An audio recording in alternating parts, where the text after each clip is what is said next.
Hello students, अगर class 11th commerce के लिए आप तैयारी कर रहे हैं जिनका एग्ज़ाम 27, 28, 29 फरवरी को है, वैसे बच्चे अगर तैयारी कर रहे हैं और उनका अगर इंटरप्रेन्योरशिप सब्जेक्ट है तो उनके लिए ये वीडियो बहुत काम का होने वाला है। और इस चैनल के ऊपर इंटरप्रेन्योरशिप का कंप्लीट वीडियो हम लोग देंगे। कंप्लीट वीडियो पूरा चैप्टर बाय चैप्टर पूरा कंप्लीट एमसीक्यू देंगे। इस सीरीज में जरूर जुड़िए और इसका फ़ायदा उठाइए। मैं आप लोगों को एक बात और बता दूं, जो बच्चे ईटीपी रखे हुए हैं उनके लिए एक जानकारी मैं दे दूं कि आप लोगों का लगभग वीडियो जो ईटीपी का होगा वो मिलेगा सी डब्ल्यू एच कॉमर्स वाले चैनल पे।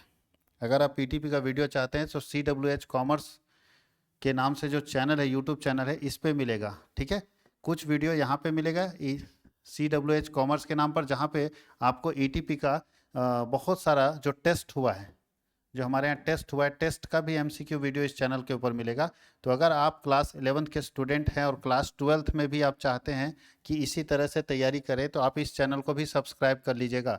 ये कॉमर्स वर्ल्ड हजारीबाग का चैनल तो है ही साथ आप इस चैनल को भी सब्सक्राइब कर दीजिएगा, CWH कॉमर्स के नाम से जो चैनल है, क्योंकि इसी चैनल पे लाइव क्लासेस होते हैं। जो लाइव क्लास होगा यूट्यूब के ऊपर वो इसी चैनल के ऊपर होगा। और आप मेरे टेलीग्राम चैनल में जुड़ जाइएगा, कॉमर्स वर्ल्ड हजारीबाग के नाम से टेलीग्राम चैनल है। इस वीडियो के डिस्क्रिप्शन में भी उसका लिंक मिल जाएगा और व्हाट्सअप चैनल का भी लिंक मिल जाएगा। तो आप व्हाट्सअप में भी जुड़ जाइए, टेलीग्राम में भी जुड़ जाइए, आसानी से वहाँ से जुड़िए ताकि जानकारी आपको हो सके कि कब आपका लाइव क्लास चलने वाला है। तो अब हम लोग चलते हैं, जो बच्चे 2024 में एग्ज़ाम देने वाले हैं वो चैप्टर। तो आज हम लोग कोशिश करते हैं कि 3 चैप्टर कंप्लीट कर लेंगे। आज हम लोग 3 चैप्टर, चैप्टर 1, चैप्टर 2 और चैप्टर 3 का एमसीक्यू कर लेंगे, है ना। आज 3 चैप्टर हम लोग कंप्लीट करेंगे। टोटल मिला के 14 चैप्टर नहीं, टोटल मिला के 20 चैप्टर है। तो 7 वीडियो में इसको हम लोग कर लेंगे। 7 वीडियो में, एक वीडियो में अगर 3 चैप्टर देखते हैं तो 7 वीडियो में 21 चैप्टर हम लोगों का कंप्लीट हो जाएगा। तो चलिए स्टार्ट करते हैं। Chapter number 1। चैप्टर नंबर 1 क्या कहता है कि इंटरप्रेन्योर क्या होता है, उसका मीनिंग, कॉन्सेप्ट और फॉर्म्स, इससे रिलेटेड एमसीक्यू क्वेश्चन पूछा जाएगा। तो डायरेक्ट हम लोग एमसीक्यू पे आते हैं, क्योंकि ये पढ़ने का समय अब नहीं रहा, ये पढ़ने के लिए सारे बच्चों को पढ़ा दिया गया है। तो डायरेक्ट हम एमसीक्यू पे पहुंचते हैं इंटरप्रेन्योरशिप का। सबसे पहला एमसीक्यू क्वेश्चन जो आपके सामने दिया हुआ है, ये एमसीक्यू बता रहा है कि उद्यमी होता है, एक इंटरप्रेन्योर्स क्या होता है। जो बोलता है एक उद्यमी होता है, एक इंटरप्रेन्योर्स होता है, वो क्या होता है? साहसी होता है, इंटरप्रेन्योर्स होता है, जोखिम लेने वाला होता है, रिस्क बेयरर होता है, प्रबंधक होता है, मैनेजर होता है, और उपरोक्त में से सभी। तो याद रखिएगा, एक इंटरप्रेन्योर्स ऑल ऑफ दीज हो जाएगा, सभी होता है। एक इंटरप्रेन्योर्स जो है वो सभी होता है, ऑल ऑफ दीज।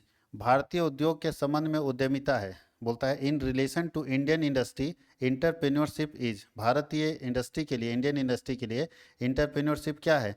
आवश्यक है, नेसेसरी है, अनावश्यक है, बर्डन है और वेस्टेज ऑफ टाइम है। तो याद रखिए, भारत में जिस तरह का इंडस्ट्री बढ़ रहा है तो इंडिया की इंडस्ट्री के लिए इंटरप्रेन्योरशिप आवश्यक है। इंटरप्रेन्योरशिप इंडिया में, इंडिया के इंडस्ट्री के लिए क्या है? आवश्यक है। बिना इंटरप्रेन्योरशिप का भारत की जो अर्थव्यवस्था है, भारत का जो उद्योग है, वो आगे नहीं बढ़ पाएगा। तीसरा लिखा है, निम्नलिखित में से कौन सा लक्षण एक उद्यमी में होना चाहिए? Which of the following character is an entrepreneur should have. बोलता है इसमें से कौन सा ऐसा विशेषता है जो एक एंटरप्रेन्योर्स में होना चाहिए? पहला, इनोवेशन, नवाचार। दूसरा, रिस्क बीरिंग, जोखिम लेने वाला, समस्या के समाधान हेतु, take initiative to solve the problem, और उपरोक्त सभी। तो याद रखिएगा, ये सब समस्या जो है, सारा का सारा क्वालिटी एक इंटरप्रेन्योर्स के अंदर होना चाहिए। एक इंटरप्रेन्योर को पहला इनोवेटिव होना चाहिए, कुछ नया आविष्कार करने वाला होना चाहिए, रिस्क बियरिंग करने वाला होना चाहिए, जोखिम लेने वाला होना चाहिए, और बोलता है कि कुछ नयापन करने का, किसी भी समस्या के समाधान के लिए कुछ नया तरीका अपनाने का वाला होना चाहिए। तो इसलिए तीनों क्वालिटी एक इंटरप्रेन्योर्स के अंदर होना चाहिए। For industrial development of a country, अगर किसी भी देश के औद्योगिक विकास के लिए इंटरप्रेन्योर क्या है? तो अननेसेसरी हो ही नहीं सकता। किसी भी देश के औद्योगिक विकास के लिए इंटरप्रेन्योर क्या है? नेसेसरी है। भारत में किसी भी देश में, कि दुनिया के किसी भी देश में अगर इंडस्ट्री को डेवलप करना है तो इंटरप्रेन्योर नेसेसरी है ना, अनिवार्य है, आवश्यक है। इंटरप्रेन्योर क्या करता है? गरीबी, बताइए, इंटरप्रेन्योर हेल्प इन, इंटरप्रेन्योर किस में मदद करता है? तो गरीबी खत्म करने में, आर्थिक विकास में, पूंजी निर्माण में, उपरोक्त सभी। तो उपरोक्त सभी। इंटरप्रेन्योर जो है गरीबी खत्म करने में मदद करता है, देश की अर्थव्यवस्था को बढ़ाने में मदद करता है, पूंजी निर्माण में मदद करता है। तो ऑल ऑफ दीज हो जाएगा। ठीक है, एक इंटरप्रेन्योर्स सब में मदद करता है, तो ऑल ऑफ दीज हो जाएगा।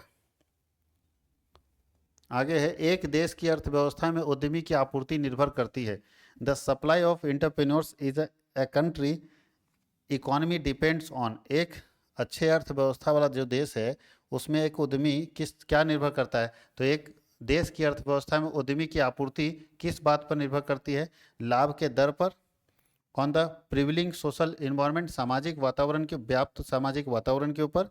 आगे लिखा है लाभ की दर और दोनों, ये लाभ की दर और व्याप्त सामाजिक वातावरण के ऊपर, यानी on the rate of profit and prevailing social environment, और बोलता है नन ऑफ दीज। तो याद रखिएगा इसका सी जवाब होगा, यानी भारत में जितनी भी हमारे भारत की जो अर्थव्यवस्था है उसमें जितने भी उद्यमी हैं वो दो चीज़ को ध्यान देता है, लाभ का दर और भैया हमारा सामाजिक वातावरण है, वो दोनों को ध्यान रखना होता है। हम लाभ भी कमाएंगे और सामाजिक वातावरण को ध्यान देकर कमाएंगे।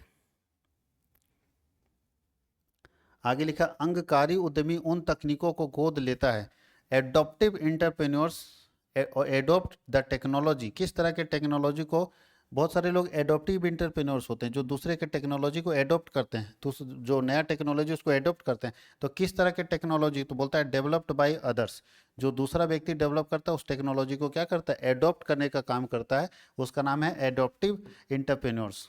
यानी दुनिया में मान लो जापान में कोई नया टेक्नोलॉजी आया, वो नया टेक्नोलॉजी को हम अपने यहाँ लाए, है ना, उसको लाए, तो हम कौन सा इंटरप्रेन्योर्स कराएंगे, एडॉप्टिव इंटरप्रेन्योर्स कराएंगे, जहाँ हम एडॉप्ट करते हैं उनके इन्फॉर्मेशन को, जहाँ पे हम एडॉप्ट करते हैं उनके इन्फॉर्मेशन को या उनके टेक्नोलॉजी को।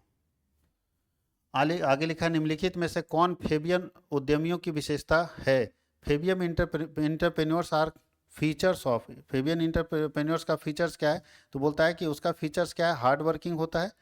आगे लिखा है traditional and to follow the path of elders, ये होगा, या रिस्क बियर होगा, या रिलीजियस होगा। तो याद रखिएगा जो पुराने होते हैं ना फेबियन उद्यमी जो होते हैं वो रूढ़िवादी सोच के होते हैं और अपने पूर्वजों के मार्गदर्शन को अपनाने वाले होते हैं, जिसमें आपको मिलेंगे भारत में भी ऐसे इंटरप्रेन्योर्स हैं जिसको मारवाड़ी बोलते हैं। ये अपने खानदानी बिजनेस को नहीं छोड़ेगा, ये चेंज ही नहीं हो सकता, इसको चेंज करना बहुत मुश्किल है।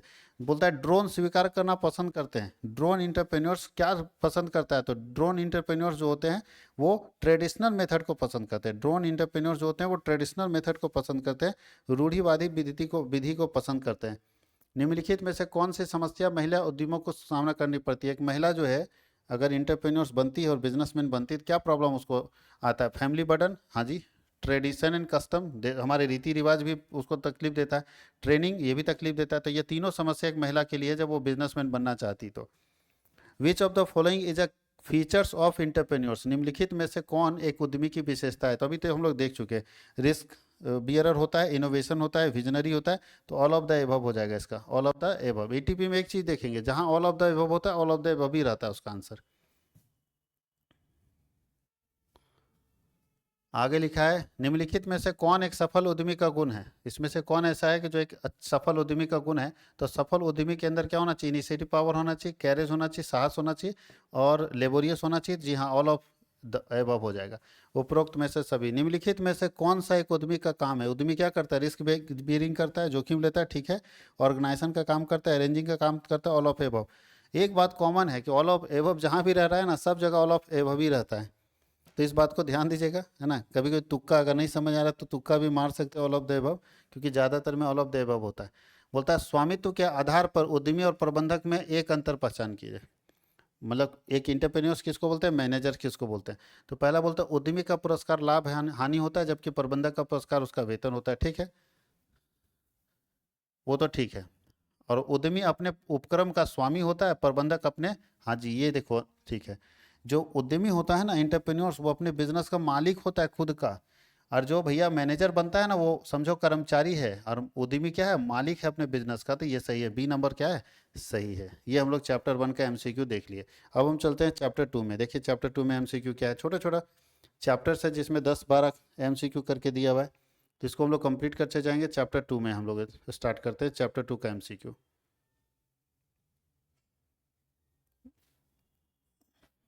तो याद रखिएगा फर्स्ट क्या लिखा है, उद्यमिता क्या है, इंटरप्रेन्योरशिप क्या है, उद्यमिता क्या है, व्हाट इज इंटरप्रेन्योरशिप। तो याद रखिएगा इंटरप्रेन्योरशिप क्या है, तो 4 ऑप्शन अपने पास दिया हुआ है। व्यापार का पर्याय है, व्यापार उद्यम की प्रक्रिया है, सरकार का एक प्रकार का कार्यक्रम नहीं, एक शैक्षिक शाखा नहीं है, तो इसका कौन सा होगा, बी। बोलता है कि a process of creating and managing business venture, a process of creating and managing business venture. Entrepreneurship क्या है? एक ऐसा प्रोसेस है जो क्रिएट करता है और मैनेज करता है किसी बिजनेस वेंचर को। दूसरा बोलता है उद्यमिता में क्या शामिल है? एंटरप्रेन्योरशिप इन्वॉल्व्स, एंटरप्रेन्योरशिप में क्या क्या शामिल किया जाता है? तो चलिए एक एक करके सारे ऑप्शन पढ़ लेते हैं। एंटरप्रेन्योरशिप में क्या है? केवल व्यवसाय शुरू करना, अवसरों की पहचान करना, उसका उपयोग करना, और एक बड़ी कंपनी का प्रबंधन करना, और इनमें से कोई नहीं। तो याद रखिएगा, कोई बिजनेस स्टार्ट करना इंटरप्रेन्योरशिप नहीं है। इंटरप्रेन्योरशिप है कि आप अपॉर्चुनिटी को देखिए, पहचानिए। तो इंटरप्रेन्योरशिप बोलता है कि आप अवसर की पहचान कीजिए और उसका प्रबंधन। तो बोलता है अवसर की पहचान और उसका उपयोग करना इंटरप्रेन्योरशिप का मेन काम है। खाली धंधा स्टार्ट करना इंटरप्रेन्योरशिप का काम नहीं है, बड़ी कंपनी खोल देना इंटरप्रेन्योरशिप का काम नहीं है। सफल उद्यमियों की कौन सी विशेषता है? एक सक्सेसफुल इंटरप्रेन्योर क्या होता है? जोखिम अपवर्जन करता है, नवाचार करता है, परिवर्तन के खिलाफ रहता है। भाई नया इंटरप्रेन्योर्स परिवर्तन के खिलाफ थोड़ी रहेगा, वो हमेशा याद रखिएगा नवाचार करता है, इनोवेशन करता है। इसका भी बी होगा, वो क्या करता है? इनोवेशन करता है।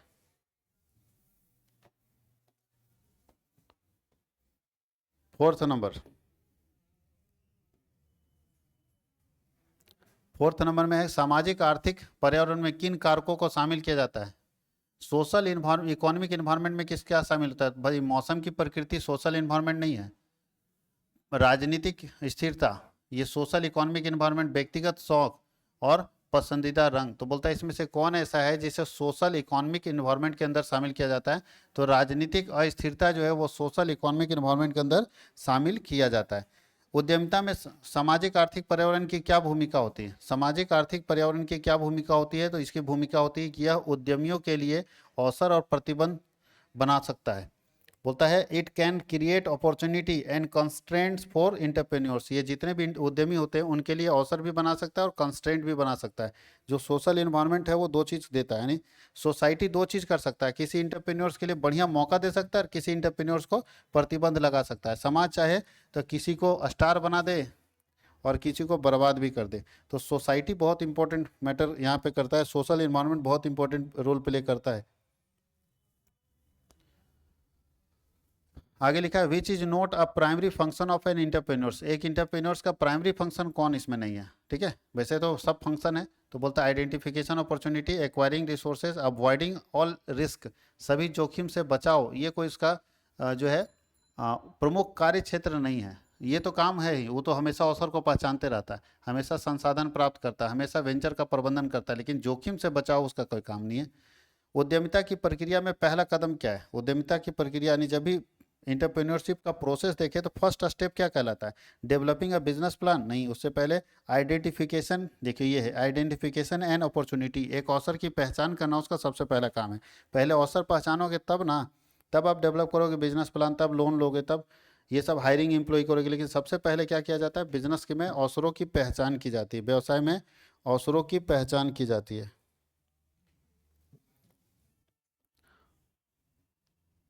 किस प्रकार की उद्यमिता में कुछ पूरी तरह नया बनाने का लक्ष्य होता है? कौन सा ऐसा इंटरप्रेन्योरशिप का प्रोग्राम है जिसमें हमेशा कुछ नया बनाने का लक्ष्य निर्धारित किया जाता है?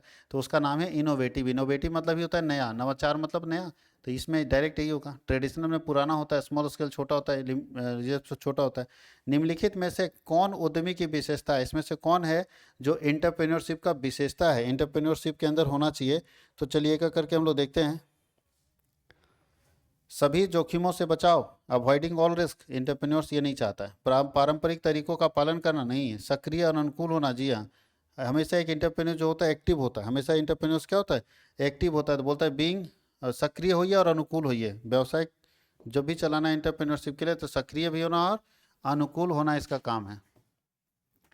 बोलता है उद्यमिता में उद्यमी कहलाते हैं वह जो समाज, उद्यमी कहलाते हैं वह जो समाज पर सकारात्मक प्रभाव डालने का उद्देश्य रखते हैं। तो बोलता है किस तरह का?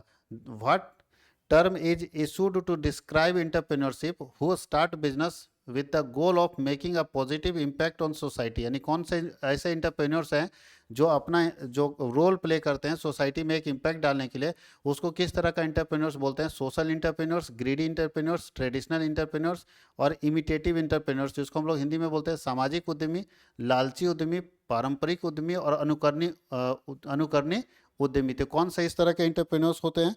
तो ये फर्स्ट वाले होते हैं, सामाजिक।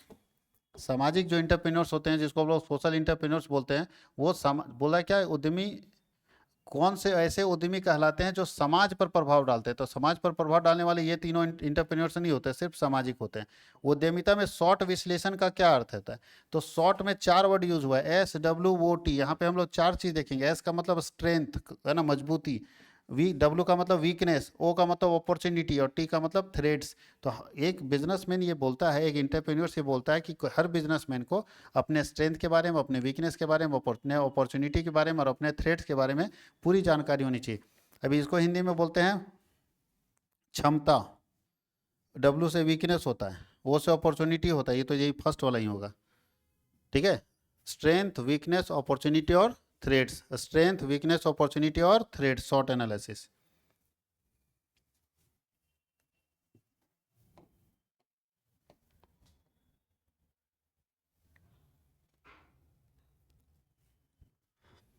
सामाजिक आर्थिक पर्यावरण के मूल्यांकन करते समय कौन सा कारक सामान्य रूप से सम्मिलित नहीं किया जाता है? तो सामाजिक आर्थिक जब हम लोग करते हैं, तो सामाजिक आर्थिक में हम लोग सरकारी देखते हैं, आधारभूत देखते हैं, व्यक्तिगत देखते हैं, सांस्कृतिक। तो बोलता है इसमें से कौन सा ऐसा कार्यक्रम है जिसे शामिल नहीं किया जाता है? तो फर्स्ट वाला, कल्चर नॉर्म्स को हम लोग शामिल नहीं करते हैं। जो हमारे सांस्कृतिक मान्यताएं हैं वो हमारा सामाजिक आर्थिक पर्यावरण में शामिल नहीं होता है। व्यापार योजना क्या है? एक सड़क यात्रा का मार्गदर्शन, व्यापार लक्ष्यों और रणनीतियों को आधार बनाकर लिखित दस्तावेज, एक वित्तीय विवरण और एक विपणन प्रमोशन। तो याद रखिएगा, इसका बी होगा। बिजनेस प्लान के बारे में बात कर रहे थे, बिजनेस प्लान में क्या होना चाहिए? बोलता है बिजनेस प्लान एक फॉर्मल रिटन डॉक्यूमेंट्स होता है जिसमें बिजनेस के गोल्स और स्ट्रेटजी लिखे होते हैं, उसी को ना बिजनेस प्लान बोलेंगे। तो इसका क्या हो जाता है? बी।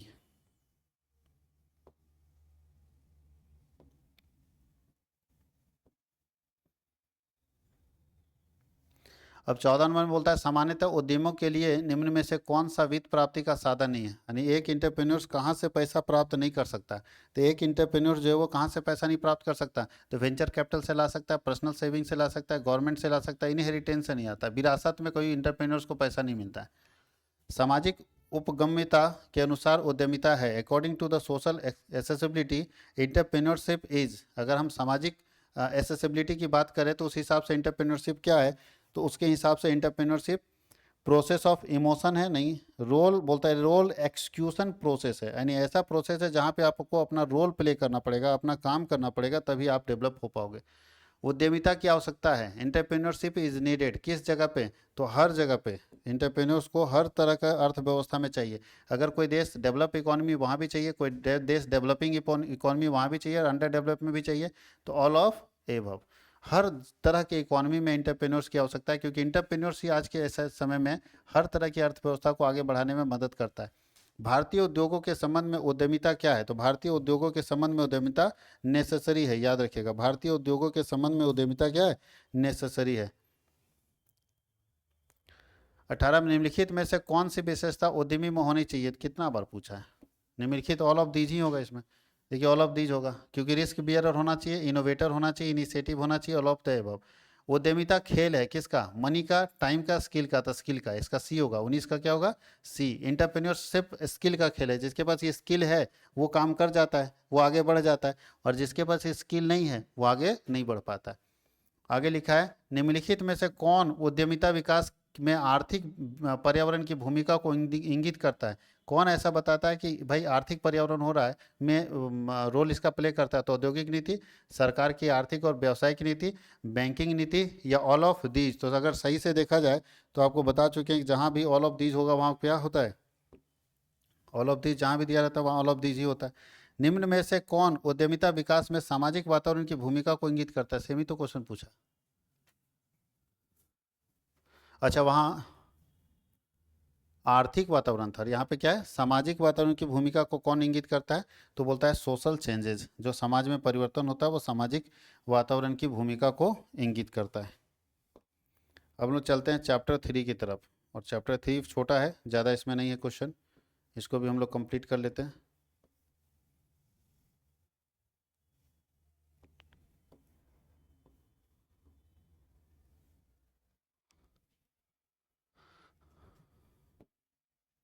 यह चैप्टर 3 को हम लोग अगले क्लास में डिस्कस कर लेंगे। इसमें लंबा क्वेश्चन है, हमको लगा 10 क्वेश्चन होगा, लेकिन लगभग 30 क्वेश्चन इसमें है। तो 30 30 क्वेश्चन करके हम लोग अगले क्लास में भी डिस्कस कर सकते हैं इसको।